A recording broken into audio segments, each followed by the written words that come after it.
Hey guys, today what we're going to see is how to create custom templates using SolidWorks Electrical. By default, so when you're trying to create a new project, you have these four templates listed: the ANSI, your Chinese template, your International Electrical Standards, and your Japanese Industrial Standards. So if you want to create your own custom template or specific templates that will be used by you for your day-to-day projects,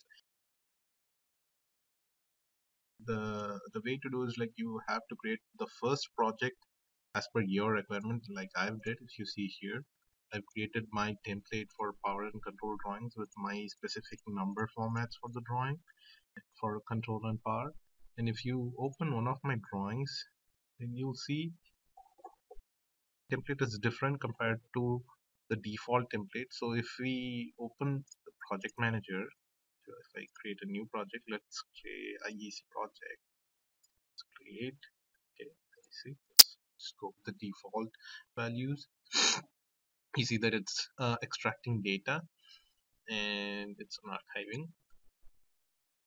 Once it's done, while this is happening, I'm going to open the folder where the project templates are stored. By default, it gets stored on your C drive under program data, SolidWorks Electrical, under project templates folder. So you see these four templates.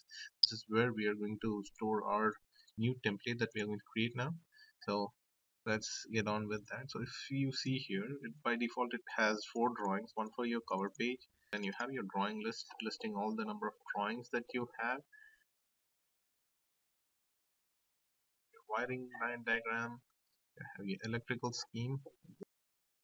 We can cover all these type of drawings in a separate video. Right now what we are concerned, what we are talking about is a title block, which is going to be the major part of the template that we are going to create. So if you see here, it has like a default template, your location, your closet, and all these things. You have your column numbers. You don't have row numbers here, but like, so this is the default template that comes with SolidWorks Electrical. If you want to change a template, you right click on the specific drawing title block, replace, and you have if you want to change it to A0, you can just click on this, select, and it will be changed. Right? So you can see here what are the regarding the attributes that gets listed on this title block. What how we see that is like, if you click on the title block and then click open, the title block gets opened as a separate drawing where you can work on all the specific attributes that you want. You, for example, this lists all your project customer details. Right click and see the properties. You'll see the customer address line 1. So all those attributes are listed over here, and they get highlighted once you use them on your title block, right? So let's try to see. If I double click on this and I add it over here and then save the template, and let's go back to my drawing title block, update. It's asking, do you want to update? So I've updated it. I think I have not yet given any description. So if I go to my project properties and then design office, let's say, let's give CAD Microsolutions. See, gets listed here. So I'm just explaining it for one specific attribute, but you can keep changing so many attributes that are listed over here. So you have project specific attributes, you have specific attributes related to the drawing, and there are some other miscellaneous attributes like which you could use it, like for example the file name, the rows and columns. If you look at my project that I've created, the title block that I am using, let's right click title block and open. If you see here, I have a different style that I want my drawings to be. So if you check out my drawings on my project, let's go to that project. Let's open this drawing part 2. See, I want my drawings to have this kind of a number for easy reference so that I don't miss anything, and I also want my project to list this so that I don't miss anything, right? So sometimes you have 10 or 15 drawings and you miss any one of the pages, you don't know where to go. So this is one of the ways to create your custom title block And let's look at my title block in detail. So I have some specific commands for my folio number, like my drawing number and my row number, which can be, so if I click this, let's see, let's click at row, and you have all the things that you need to display, like your text attributes, and you can also describe your row, how your row should start from where. So I wanted it to start at the scale of 10. Height of a row should be 10, and all these things can be mentioned over here. I don't want any columns, so I didn't mention any column. But let's go to the title block. So I've added my revisions over here, and you can add your custom images, like I've added my company's logo. So if you click on draw and insert image, so it allows you to add a BMP or a DID image. So since I have my logo in BMP, I can just select, click open, click open, and then it is asking me for an insertion point, which I can insert later. Just click later, and if I click over here, it's my snap off. If I, there you go. That's simple. I can just move around, like your project description, all those things that you want for all your projects to have. You can do it in one shot and create this custom title block, and then save it onto your title block manager. So if you go to library title blocks manager, this is it. This is listed here, which was okay. So it's saying it is used by me. Let's close this because I'm working on it now. Let's close custom. No, because I don't want to change anything. Let's go to library, to title blocks manager, right click, preview. I can preview how my title block looks like without opening it, and then close it. Let's right click. I can use draft site to edit this also. So if you have a title block in your CAD tool, like a draft site or AutoCAD, you can straight away use that tool to edit this specific title block also. Then you can use your import functions to import this title block. For example, if you try to, so there is an option to import, and you can select, like you have AutoCAD electrical, all those specific formats, and if you just want to import a DWG drawing, you can just select and then go ahead with the import. So all these attributes gets listed here once you perform an update. So any changes that you do, you need to, once you save your title block, you need to update your title block. You can perform in one shot for all your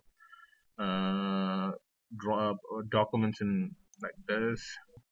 And other than that, if if you want to, let's open this cover page. You can see this, like I have a customer test project in division A, which is actually in one line I've typed to my document. If I want another line to be added to this description, let's go to properties, and if I want to add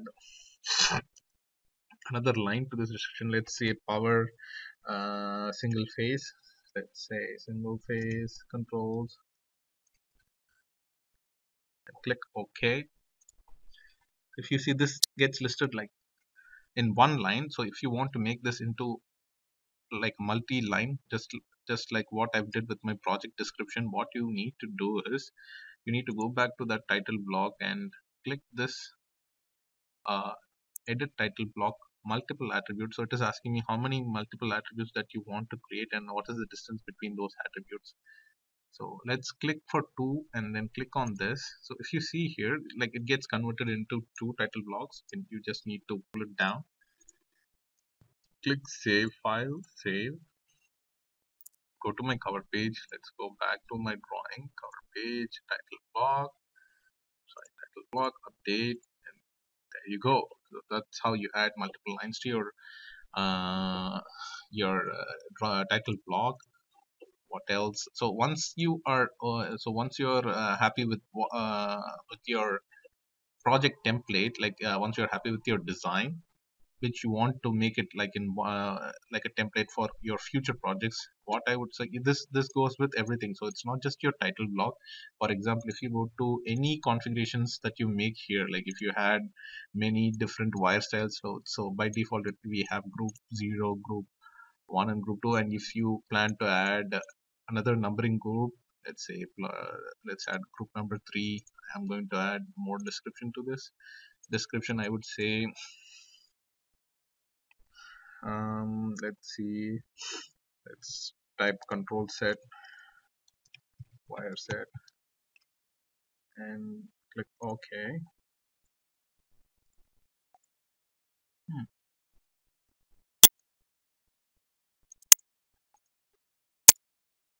let's click, I don't want this color. OK, let's say supply, and then I would write voltage as 5 volt DC. Click OK.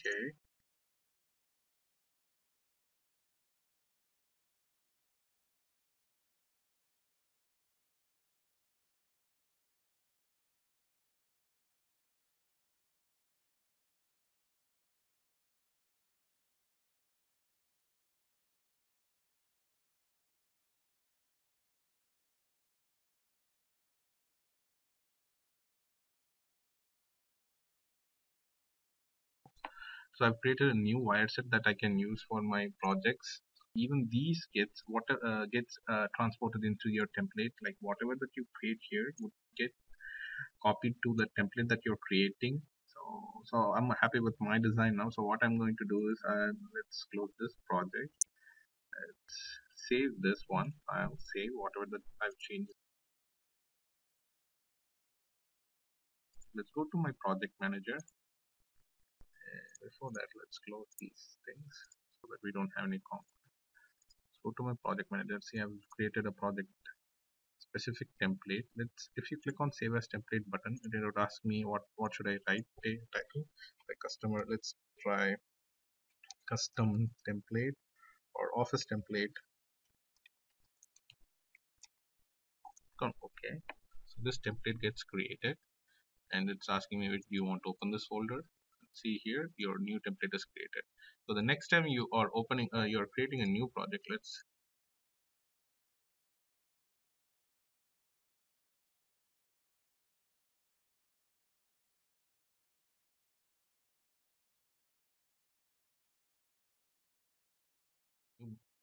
when I create a new project, let's click on that. So it's asking me, do you want me to create the same thing? And I'm okay with it. Let's click OK.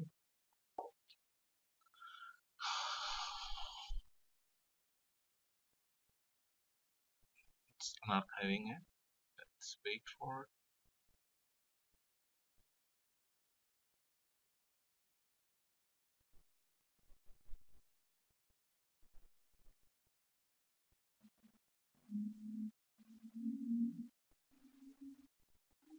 And I click on my documents tab.